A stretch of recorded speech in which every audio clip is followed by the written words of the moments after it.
Assalamualaikum warahmatullahi wabarakatuh. Di sini saya ingin membicarakan tentang dua sisi Ahmad Dhani. Ahmad Dhani sebagai politisi dan sebagai musisi.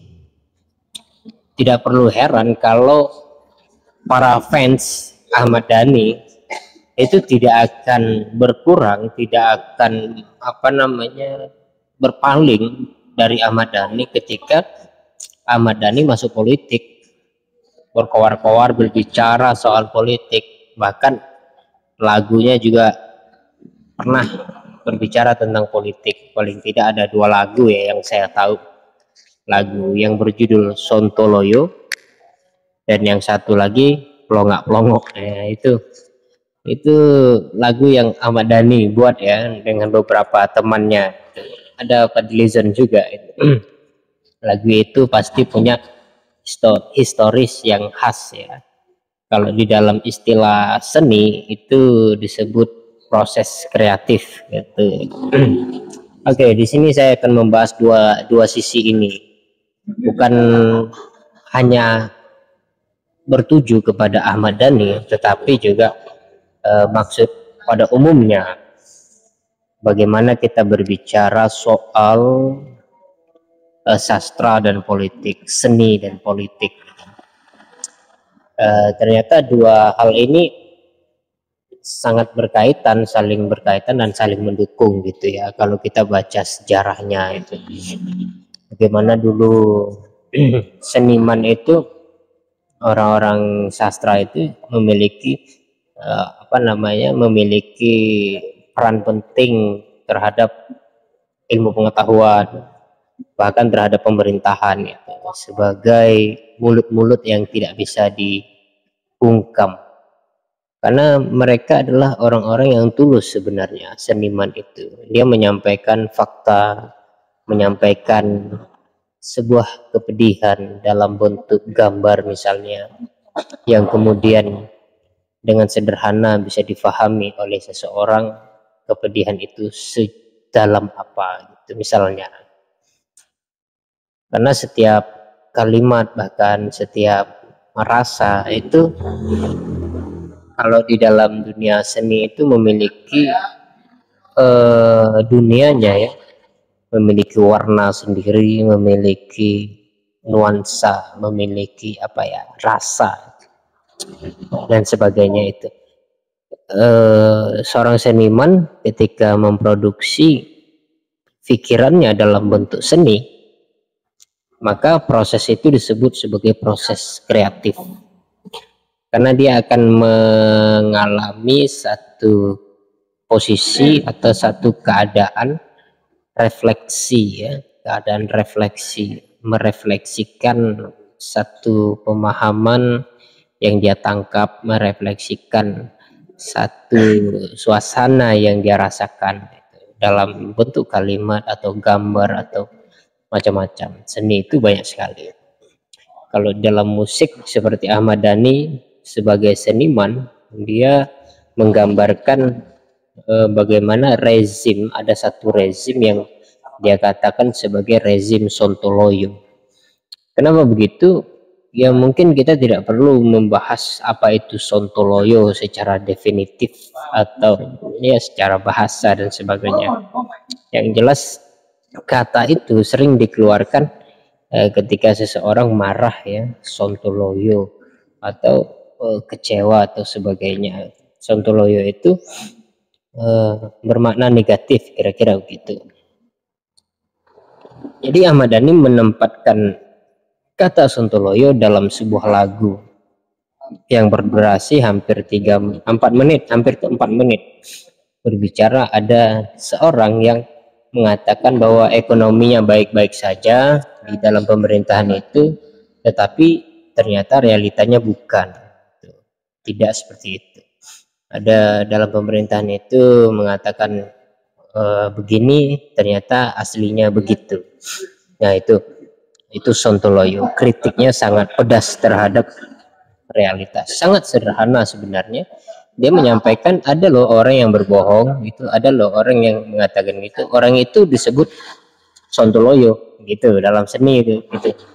dan itu lagu itu akan menarik didengar, akan hidup terus menerus karena dia sebagai seni multi tafsir, bukan hanya tidak selalu membaca sebuah seni itu kembali kepada sebab seni itu atau karya itu muncul. Karya itu bisa juga aktif dan hidup dalam keadaan yang lain gitu. Oleh karena itu banyak juga orang yang mengatakan kitab suci seperti Al-Quran, walaupun saya tidak setuju gitu ya, tapi banyak dalil-dalil, banyak bukti ilmiah yang mengarah ke situ. Al-Quran itu disebut sebagai kitab sastra terbesar. Kenapa? Karena bahasanya yang universal, bahasanya yang lugas juga, bahasanya yang terang dan mudah difahami, bahasanya yang aktif di setiap tempat. Jadi setiap tempat, setiap orang, bahkan setiap kebudayaan bisa menerima narasi dari Al-Quran sebagai seni. Itu ya, itu ada orang yang mengatakan seperti itu, walaupun saya tidak setuju, tapi itu dalilnya kuat ya, dalil dalam pengertian argumentasi ilmiahnya. Sekarang kita lihat Ahmad Dhani sebagai politisi. Ketika kita melihat Ahmad Dhani sebagai politisi, maka kita melihat ternyata dia sedang memakai topeng yang sangat buruk sekali sebagai politisi gitu. Kalau kita melihat Ahmad Dhani sebagai seniman, kita melihat ketulusan, bagaimana kejujuran gitu ya di dalam lagu-lagunya, karya seninya. Jadi kalau kita melihat orang itu ya lihat apa yang dia lakukan, bukan lihat bagaimana dia berekspresi gitu, apa yang dia keluarkan itu. Kalau orang cenderung mengatakan kalimat-kalimat kotor, berarti orang itu sering mendengar kalimat kotor. Ya, kira-kira begitu kan. Jadi seseorang itu apa yang dia tampilkan gitu. Ahmad Dhani sebagai musisi dia menampilkan karya yang sangat-sangat bagus gitu. Karya-karyanya di dalam musik gitu. Saya ingin memberi contoh sedikit tentang seni. Bagaimana seni itu berbahasa sangat sederhana dan mudah difahami. Ada penggalan puisi dari Gusmus ya, misalnya puisi Negeriku.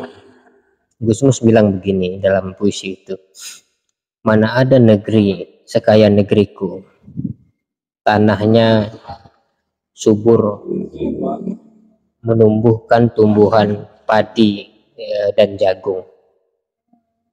Bukan hanya menumbuhkan tumbuhan padi dan jagung, tetapi juga tempat rekreasi dan gedung. Itu kalimat yang sederhana sekali gitu, yang kemudian kalau dibaca oleh filosofi, dibaca oleh sosialis gitu, kapitalis apa liberal, itu menjadi rumit itu kalimat itu. Padahal kita bisa pahami itu dengan sangat sederhana. Oh iya, ternyata tanah kita di Indonesia itu sangat subur, emang benar gitu. Kolam susu subur gitu ya, sebagainya.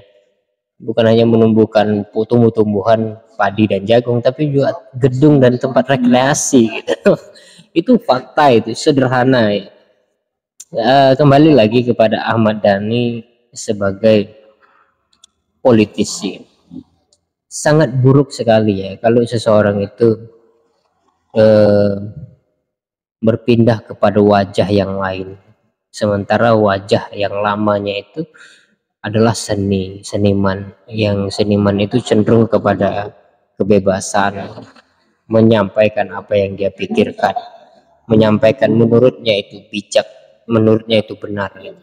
Tapi ketika dia masuk politisi, akhirnya karya-karya yang lamanya itu mengkritik dirinya sendiri gitu. Contohnya karya ini, Sontoloyo ini, itu kan mengkritik Ahmad Dhani hari ini.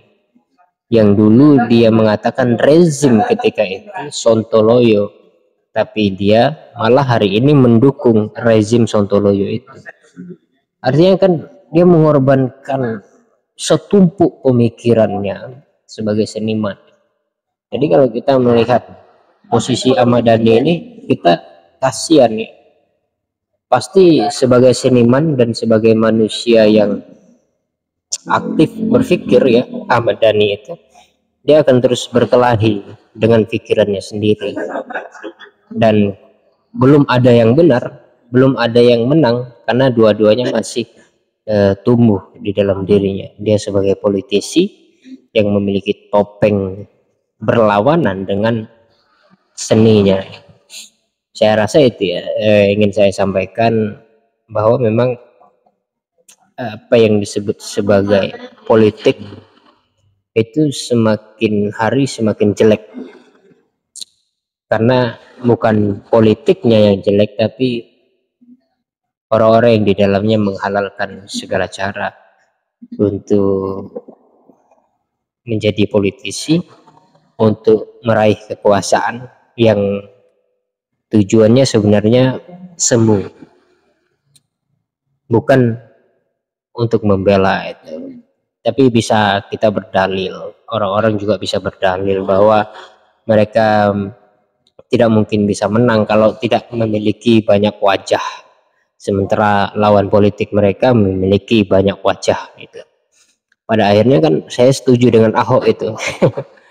Ahok itu bilang begini, kalian boleh saja mengkritik PDIP karena banyak koruptornya, tapi kalian yang baik bergabung dong, supaya partai politik itu baik. Jangan mau politik itu diisi oleh orang-orang yang tidak baik. Orang-orang yang baik tidak masuk, ya gimana, nggak usah ngomong aja gitu. Kalimat yang lain, Ahok bilang begini, kalau bodoh itu nurut, kalau pintar ngajarin. Gitu aja sih. Terima kasih. Wassalam.